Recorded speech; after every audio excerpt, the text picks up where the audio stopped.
Folks who deliver pizza, Chinese food, and other things to eat are being robbed. And the suspects aren't just taking dinner.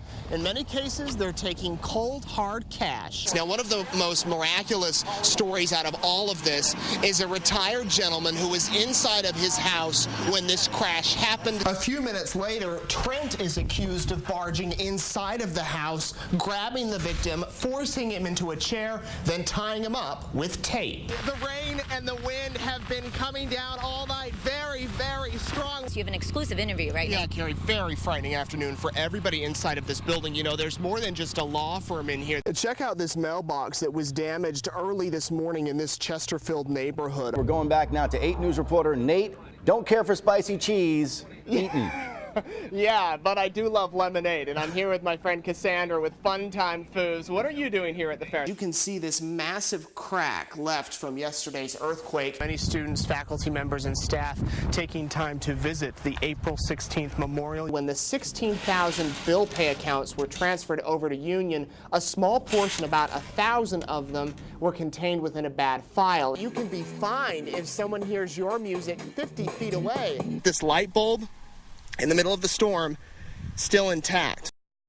A man suffering from cancer is the victim of a violent beating. And now police are looking for the suspects. Our 8 News reporter Nate Eaton has this exclusive top story.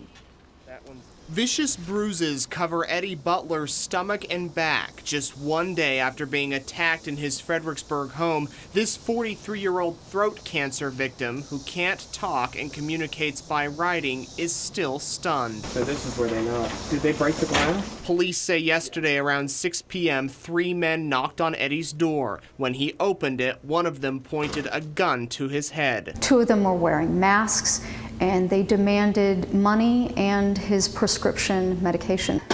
That's where you keep your drugs. At first, Eddie wouldn't open the locked box where his cancer medication and pain pills are kept. Once I refused, the gun was placed in my face and I was beat to the floor with a metal baton. They went in my pockets, took the rent money and the meds I had on me and took off. Detectives say one of the most disturbing parts about this case is the suspects didn't need to beat Eddie. They simply could have taken the drugs and money and left without injuring him. They could have easily overpowered him without using any aggravating weapon. Police believe the suspects knew Eddie had prescription drugs. They're looking for 3 men in their 20s who were driving a white utility vehicle. As for Eddie, he's not only dealing with cancer, but now severe bruises, all without any pain medication. I was spooked, to say the least. In Fredericksburg, Nate Eaton, 8 News. 400 seniors from a Richmond housing tower were evacuated because of the earthquake. 8 News reporter Nate Eaton continues our team coverage. After being forced out of their homes for nearly 6 hours tonight, residents here at the Frederick Fay Towers in Richmond are going back inside this after a scare with the building following today's earthquake. One of the officers on the outskirts. And all of a sudden the whole place started trembling. An afternoon like no other. I knew of the earthquake. At this 11-story elderly housing building. I mean, we can have windstorms out here and we don't feel nothing in that building. But today, everything shook. It was an earthquake, the ground shake. 400 people inside at 151. I see some of my stuff were turned over. By 2:30, they're all outside. Those people in the building were evacuated through a combination of using the stairwell and also by the fire department controlling the elevators. 3 residents are taken to the hospital with injuries. Others are checked out on the scene as crews discover problems. Signs of questionable building instability, that being in the stairwell section of the building. Folks are loaded onto buses and taken to the Calhoun Community Center while authorities inspect the building. Our structural engineer, as well as the city code inspector official, actually assessed the building. Finally, after hours of waiting, these grateful residents return home. Thank God that everybody in my building was safe and sound. In Richmond, Nate Eaton, 8 News. When April Davis left work Monday afternoon, I was coming out of my shop straight to my car. she was startled to see a man inside her car. I get to this point, then I saw a child or somebody. April quickly realized he was trying to steal a DVD player. I can lie to you, I was very scared. So she jumped into action. I pushed this, which was making a lot of noise.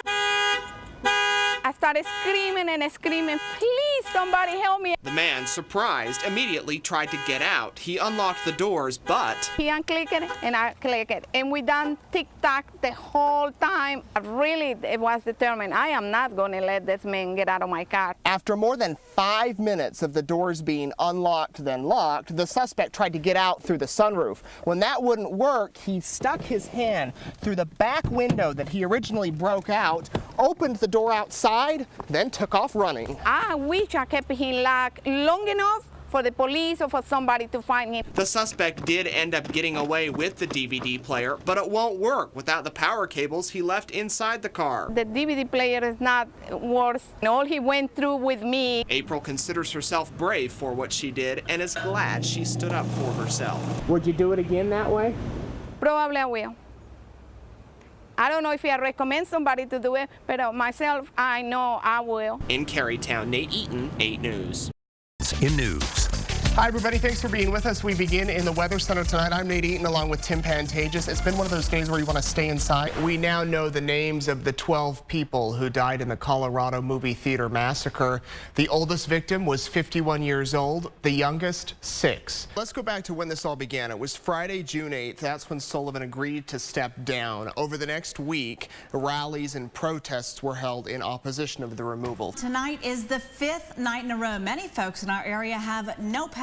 Crews have been working around the clock to restore electricity across the Commonwealth. Right now, a little over 9,000 customers are without power. One of our employees got a text from a friend who said, "We're hearing Robert Wood may have been found alive." We instantly started to try to confirm that news, and then all over our Facebook wall, people saying, "We're hearing that he's alive." 4 major Hollywood studios are joining Warner Brothers in withholding their box office numbers this weekend.